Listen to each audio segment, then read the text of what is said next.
Kiray, meron kayong kissing scene ni Derek. Paano may nandun yung bed scenes nila? Wow! Meron? Kiss lang pwede.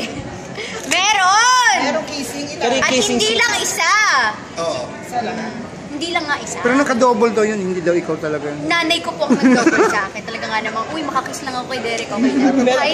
Kahit 250 lang tayo per day dito, okay na. Paano mo hinandal? Hindi ko naman, first kissing scene ko sa big screen, pero ang first ko talaga kasi si Arjo sa MMK, di ba? Sabi ko kasi, papayag lang ako kapag maganda yung character ko, hindi yung kaibigan lang ako ng bida, tapos makapapahalik na akong, like, sayang po yung moment na kung sino-sino lang yung pwede kong halikan, tapos hindi naman pala ako yung bida. So sabi ko, kailangan talaga, depende kailangan talaga, saka pumayag ako sa, Kuya, diba? Ano nyo, lambingan nyo. Alam naman ni Kuya na pumayag ako sa kissing scene kasi gipit po talaga kami. Sabi ko, kailangan kayo. pero kinabahan ka bago kunan or na-excite Nabugahan ka? ko siya ng mga laway. Ganon. Sabi ko talaga, ganon talaga ako. Silip-sip mo? Hoy, grabe siya.